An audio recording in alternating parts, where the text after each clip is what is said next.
siguiente programa es para todos.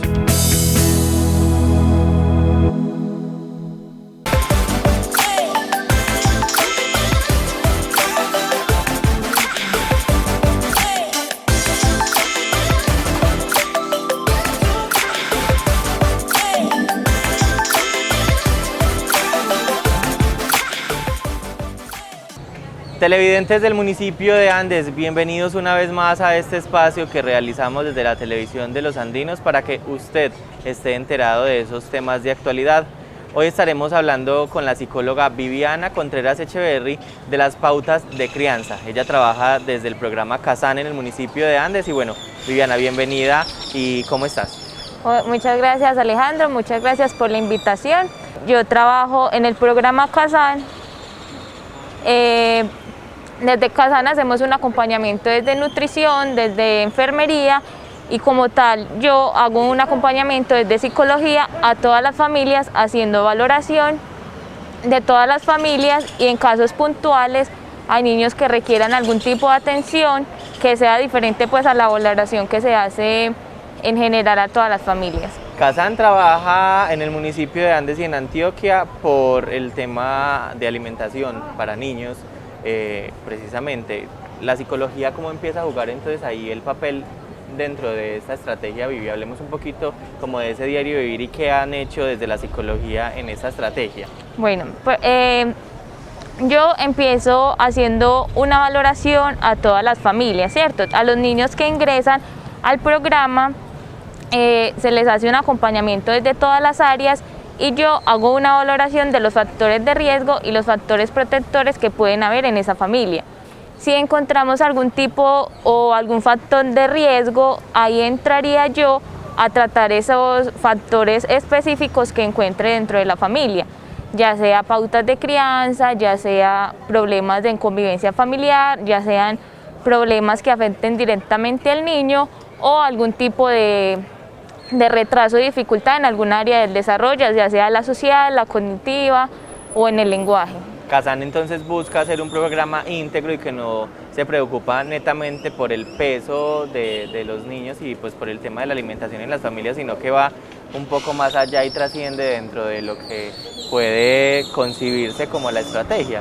Sí, claramente el acompañamiento integral y con todo el equipo interdisciplinario se enfoca principalmente en eso, porque vemos que claramente hay problemas que por ejemplo son de nutrición, de que el niño tiene bajo peso o tiene exceso de peso, pero en un trasfondo no solamente es un problema de nutrición, sino que hay un problema psicológico que afecta esa nutrición o ese peso del niño.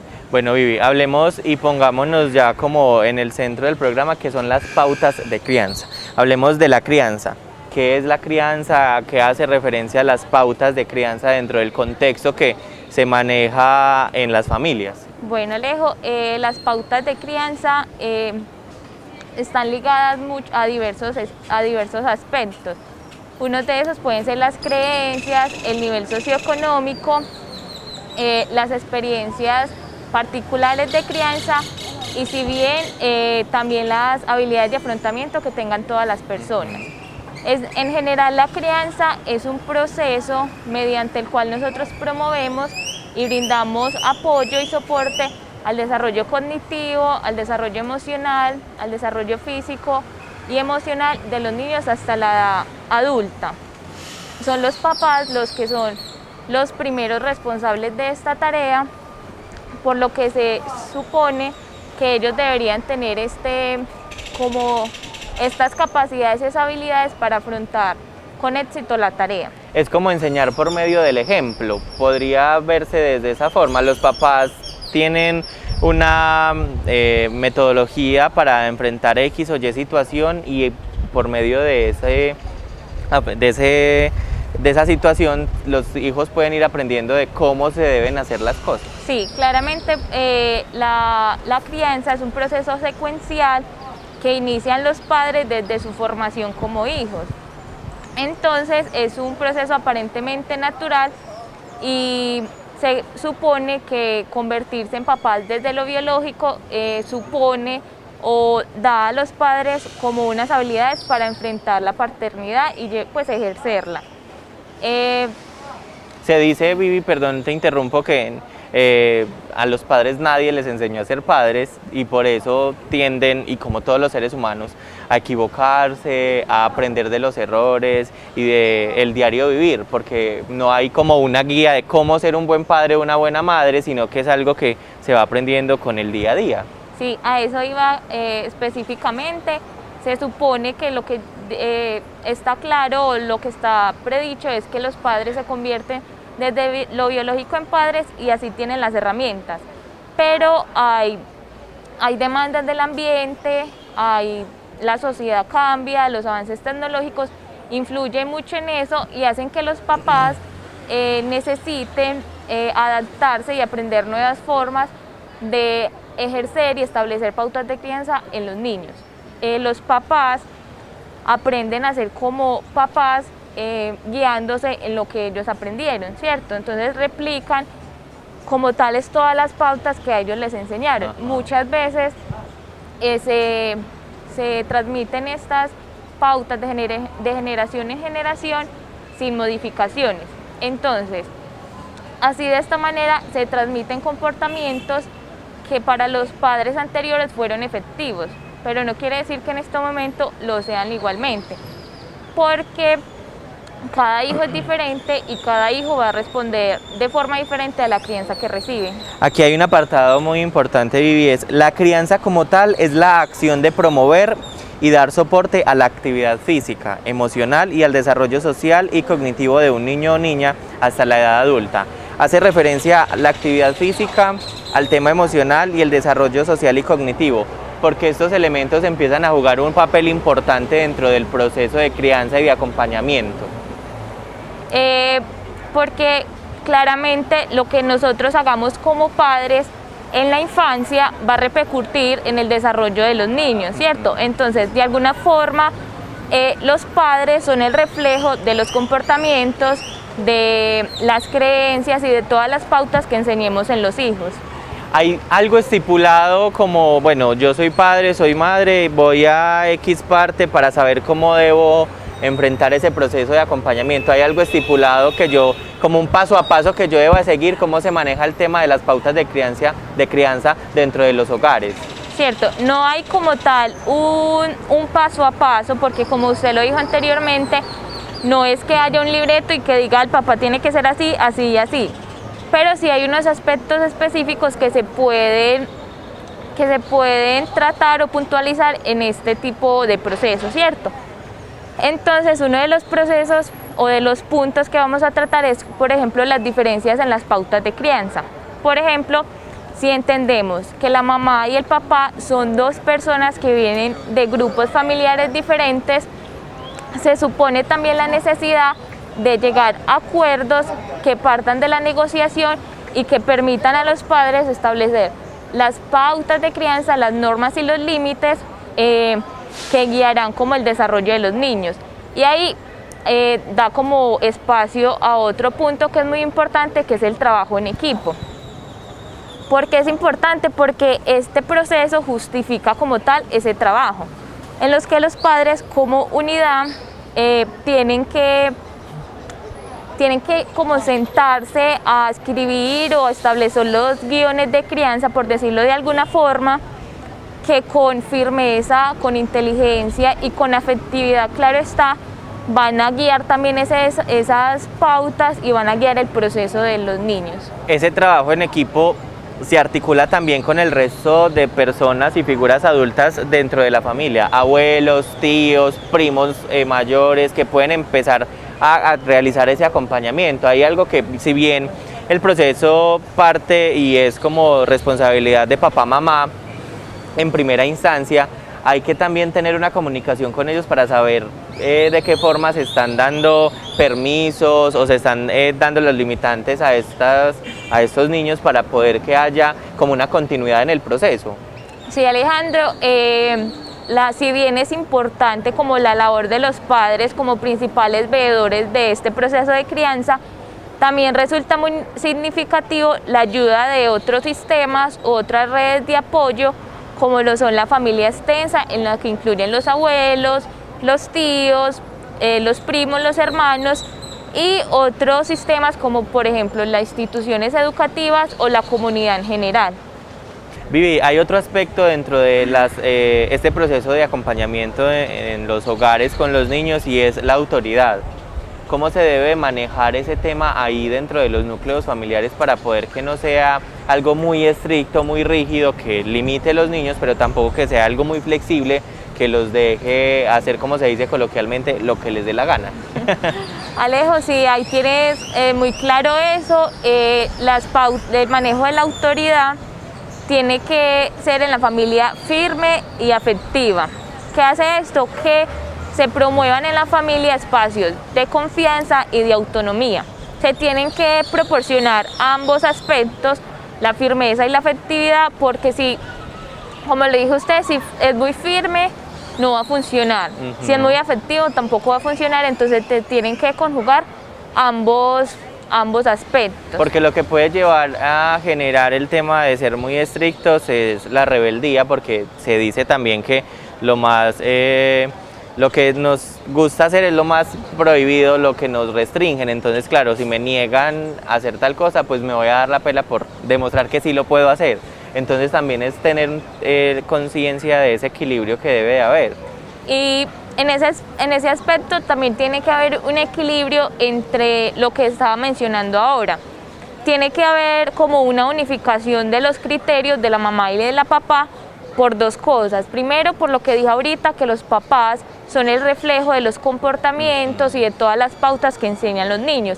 Y segundo, porque no es como tan beneficioso que yo como papá desautorice a la mamá delante del hijo y se pierda de alguna forma el trabajo en equipo que habían hecho antes. Claro, porque se puede presentar el caso de: le voy a pedir permiso a mi mamá para tal cosa porque sé que ella sí me deja, pero mi papá no. Entonces ahí empieza a haber una ruptura dentro de esa confianza que puede haber entre los padres y genera luego un conflicto más grande. Y los niños son muy inteligentes, pues ellos se intentan lograr: pero es que mamá me deja y papá es más flexible, entonces yo sé con cuál me voy a ir a hacerle la pataleta o a rogarle o a hacerle, porque él va a ceder.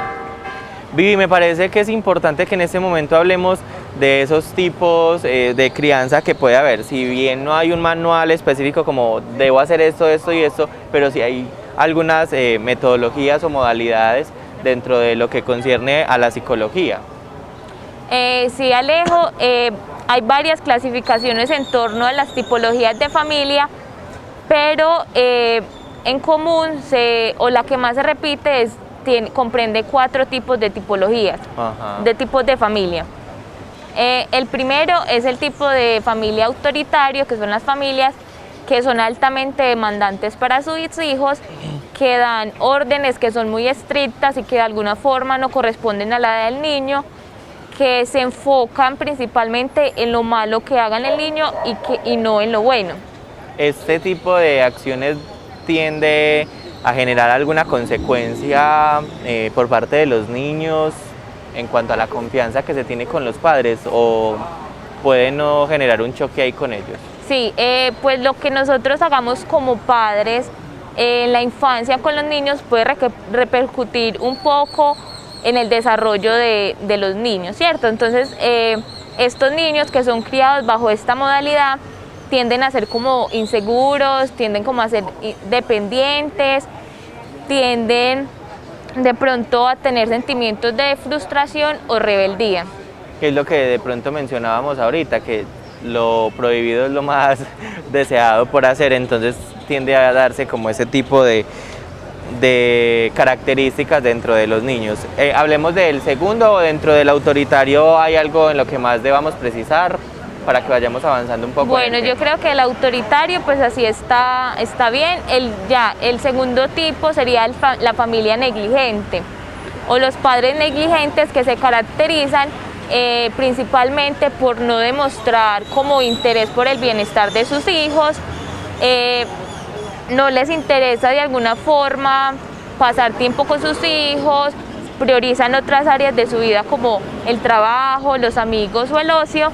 Ahí es un tema, Vivi, donde de pronto los padres, por la ocupación del día a día, por lo apretado que puedan tener sus agendas, destinan tiempo y gran parte de su día a esas labores que buscan generar pues dinero, estabilidad pues económica dentro de lo que concierne a poder sostener un hogar, y dejan de lado el acompañamiento con los hijos, porque bueno, si bien tienen un acompañamiento con ellos en el levantarse y hacer ese tipo de cosas, pueden dejar como toda la responsabilidad a los centros de educación, guarderías, colegios, donde si ya está en el colegio pues allá le enseñan y ya yo solo tengo que llevarlo. Podría ser el pensamiento dentro de la familia negligente.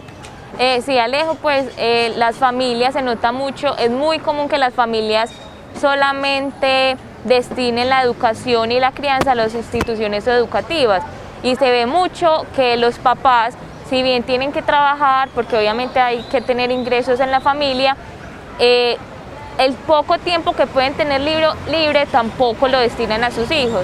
Entonces uno entiende de que tienen que trabajar, de que tienen unas responsabilidades, pero lo ideal es que el poquito tiempo que pueda dedicarle al niño sea un tiempo de calidad, de que se lo pueda destinar a la crianza y a todo lo que el niño necesita. ¿Qué consecuencias, Viviana, puede tener este tipo de crianza en los hijos, en los niños? Bueno, los niños que están educados bajo este tipo de crianza, que son los padres negligentes, tienden a tener baja autoestima, tienden a tener sentimientos de soledad, y son también, pues presentan también bajo rendimiento en las responsabilidades, por ejemplo, académicas. Se sienten abandonados, pues como para generalizar, sienten el abandono, entonces claro, se sumen como en la soledad. Sí. Y a esa edad pues la soledad no se enfrenta de la misma forma en que la podemos enfrentar nosotros, que estamos un poco más grandes. Eso, porque claramente los niños están en una etapa de desarrollo que sí o sí necesitan como de las figuras paternas para que ese desarrollo sea de manera saludable. Bueno, pasemos al tercer tipo de crianza, en este caso, ¿cuál sería? Bueno, el tercer tipo de crianza sería el tipo de crianza permisivo. Los papás que son permisivos, ¿qué hacen? Si bien pueden mostrar expresiones de cariño, no tienden como a hacer en la casa o plantear en la casa algunas normas, o no hacen respetar o acatar algunas normas a los niños. Donde dejan que el niño haga lo que quiera. Sí, estos padres llevan todos los caprichos del niño y no imponen castigos, inmediatamente ocurre la conducta negativa. Este tipo de crianza podría verse relacionada como con los episodios que uno puede ver en la calle y también en algunas piezas comerciales en redes sociales, donde está el niño con el papá, la mamá, y se antoja de algo y le hace el berrinche ahí en medio de todo el mundo y manifiesta sus ganas de querer X o Y cosa, y como no se le da, entonces hace la pataleta, llora, puede gritar, ¿cierto? Sí. Eso va relacionado como con ese tipo de situaciones. Sí, estos niños, entre las consecuencias que pueden traer consigo el educarse desde ese modelo de familia, son niños que son impulsivos, que no acatan normas y que son desinteresados. Entonces, ahí lo que decías tú sobre las pataletas, las mamás acceden a todo lo que los niños piden. Si quiere un bombón, se lo dan. Si está llorando en el supermercado porque quiere algo, se lo dan, y acceden a absolutamente todo. Con tal de tenerlo calmadito. Sí. Bueno, hablemos del cuarto y último, porque mencionabas hace un momento que eran 4. ¿Cuál es esa cuarta tipología de crianza? Bueno, y el último tipo de crianza sería el tipo autoritativo. ¿Qué hacen estos padres? Los padres que educan bajo esta modalidad tienden como a tener una comunicación positiva dentro de la familia, ejercen pautas de crianza que van o que son correspondientes como a la de los niños, se enfocan en corregir los errores o las malas conductas que hacen los niños, pero no de una manera violenta, sino resaltando los aspectos positivos. Y claramente esta tipología no tiene unas consecuencias negativas como las anteriores, sino que en cambio esta tiene unos beneficios, porque se supone que es el modelo ideal, ¿cierto? Entonces, estos niños sí tienden como a crecer con una sana autoestima, son asertivos, saben expresarse y son muy autónomos. Entonces, lo importante, y para que las familias tengan en cuenta ya en casa, es no tener como normas establecidas en todo, que pueden aplicarse a todos los hogares, sino estos tipos o estos modelos de los que hemos estado hablando, para, pues, en la medida de lo posible, implementar el autoritativo para que haya un equilibrio en la comunicación, para que haya reflexión por parte de los pequeños cuando no hagan bien alguna de las acciones que pueden realizar en su día a día, y sobre todo para que haya un equilibrio y puedan permitirles que sean libres a la hora de expresar lo que sienten, lo que están viviendo, pero bajo el respeto. Claro, es como tal el punto de ese tipo de crianza, que es basado principalmente en el respeto, en formar una disciplina en los niños basada en el respeto y no en la violencia.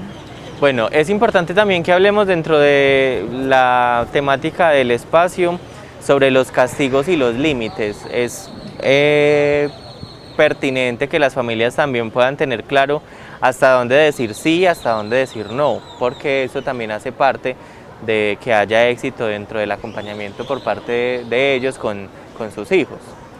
Así, Alejo. Es muy importante, como usted dice, tratar los límites y los castigos. Por su parte, los límites son como las reglas del juego que organizan como la convivencia familiar. Orientan, por ejemplo, hasta dónde deben ir los niños, lo que pueden hacer o lo que no, lo que deberían o no, y lo que está permitido o no, de acuerdo también a su desarrollo integral y a la no vulneración de los derechos. Los límites o la puesta de límites en el hogar tiene como tales unos objetivos, claramente si los límites son saludables. Entonces, ¿qué se busca a la hora de poner un límite? Que los niños entiendan las normas que hay dentro del hogar, pero porque las entienden y no porque tengan miedo. Que aprendan de alguna forma a controlarse a sí mismos, que aprendan a desarrollar empatía, que aprendan también como a iniciar a tomar decisiones y a responsabilizarse de los resultados, y por último como a pensar, hacer o a tomar conciencia de lo que es bueno y no. Entonces, cuando nosotros le ponemos a un niño o le decimos a un niño que no debe pegarle al hermanito, por ejemplo, estamos confrontándolo y poniendo en la tarea que, aunque muy difícil, es necesaria, de controlarse a sí mismo. Aunque tenga mucha rabia, el niño tiene que acceder a eso, o al menos va a ir aprendiendo. Por eso muchas veces los límites frustran a los niños, porque de alguna manera no accede a los deseos que él tiene. Entonces, por ejemplo, no comer dulces en exceso, irse a dormir a determinada hora, no ver ciertos temas en películas o así. Saber qué sí deben hacer y qué no, para que haya también ahí como el respaldo. Con el tema de los castigos, ¿cómo funciona entonces? ¿O Me nos falta algo de del límite? Ok. Bueno, ahí es muy importante también el reflejo que ven de los comportamientos de los padres. Ajá. Si el niño, por ejemplo, ve que los adultos que lo rodean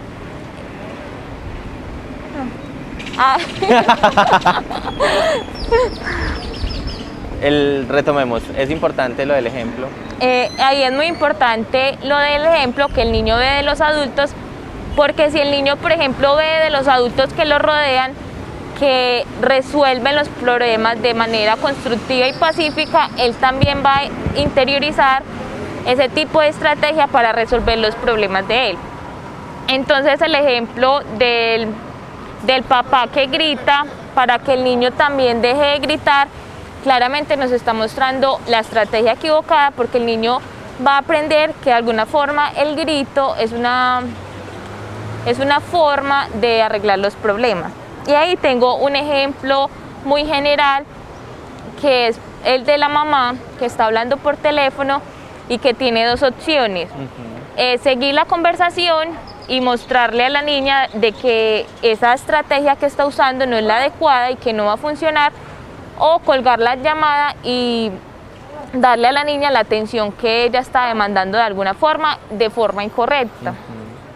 Bueno, ahí con el tema entonces de los castigos, ¿cómo funciona, Vivi, el proceder dentro de los tipos de crianza? Ahí con los castigos, los niños deben aprender que ciertas acciones tienen determinadas consecuencias y que esas consecuencias muchas veces no son agradables. Entonces, ¿cómo debe ser un castigo? Un castigo nunca debe ser perjudicial para la autoestima del niño. No debe entenderse como una forma de hacer sentir mal al niño, sino como la consecuencia a una conducta. Entonces hay que dejar muy claro que no se está recriminando al niño como persona, sino a la conducta como tal. Ahí a la hora de castigar es importante decir, te estoy pegando porque hiciste mal esto, o te estoy castigando, pues, o te estoy quitando el uso, no sé, del celular, del computador, del televisor, porque es que no debiste haber hecho esto. Sí. Es dejar marcado también de forma verbal por qué se está haciendo el castigo. Ese es el siguiente punto que voy. Ok. Bueno, lo primero es que hay una diferencia muy grande en cómo uno expresa las cosas, porque por ejemplo, yo puedo decirle al niño, no puede salir a montar bicicleta porque tiene sus juguetes desordenados, a decir, tú no vas a montar bicicleta porque eres muy desordenado. Si bien no hay mucha diferencia en la forma que lo expresas, sí hay una diferencia abismal en cómo lo toma el niño. Claro. Porque no estamos recriminando al niño, sino en la conducta como tal. Bueno, Vivi, ¿hay algo de más en lo que vamos a precisar con el tema del castigo o podemos avanzar? Alejo, 3 cositas. Primero, que como lo dijiste anteriormente, los niños deben entender el por qué se le está dando el castigo. Entender que ciertas acciones tienen ciertas consecuencias y a la hora de aplicar el castigo debemos mirar la gravedad de la conducta, ¿cierto? No, si es una conducta grave, tiene una consecuencia grave. Si es una conducta leve, una más leve. Porque, por ejemplo, no podemos castigar a un niño un mes solamente porque no recogió la ropa sucia, ¿cierto? Y hay que ser consecuentes ahí con el tema de tiempos y también de garantizar que sí. Le digo que va a dejar de utilizar el celular una semana, es una semana y no a los 3 días cuando me están diciendo, ay, déjame, voy a acceder.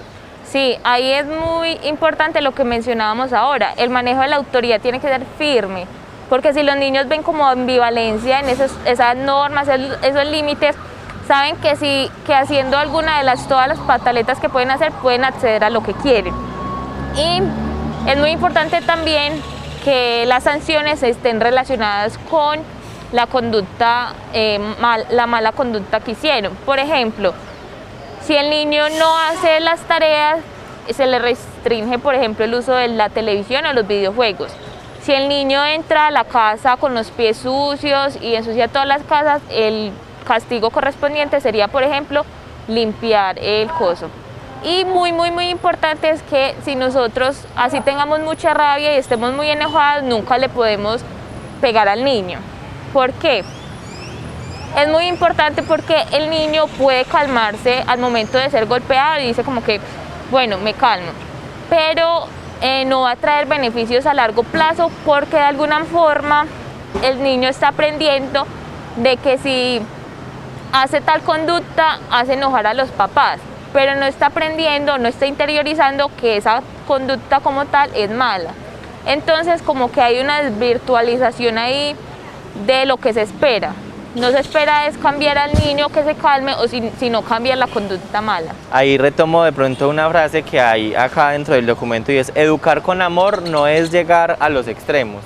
Es importante también tener conciencia de ese tema, de que el afecto es importante a la hora también de reprender, porque pues son nuestros hijos, nuestras hijas y debemos de hacer bien las cosas para que esto no traiga consecuencias. Viviana, se nos acaba el tiempo. Recomendaciones finales para que demos a esas familias y puedan tener unos ambientes sanos en cuanto a la convivencia y a la crianza. Eso, más allá de como de exponer todo lo anterior de lo que hablamos, también es como adoptar un tipo de crianza positivo, de que le dé espacio al amor, al desarrollo saludable de los niños, de que de alguna forma nos pongamos en los zapatos del niño, porque es que es muy diferente que el niño vea como unas figuras de poder y nosotros no. Entonces siempre mirar, tratar de entender las posiciones del niño, los sentimientos, tratar de controlar las emociones antes de responder a un niño,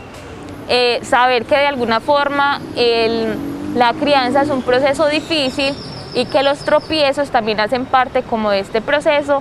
Y finalmente la recomendación general siempre es enfocarnos en las conductas positivas y no caer en el error de siempre estar intentando cambiar las conductas negativas, pero sin reforzar las positivas, ¿cierto? Y ya, finalmente. Bueno, muchas gracias, Vivi, por todas estas recomendaciones, por la información que nos entregas y bueno, esperamos que desde Casan sigas realizando esa labor de acompañamiento a todas las familias. Muchas gracias, Alejo. Y agradecemos a ustedes televidentes por habernos seguido desde sus hogares. Recuerden que hoy nos pusimos al día con las pautas de crianza en compañía de la psicóloga Viviana Contreras Echeverry. Nos vemos en una próxima oportunidad.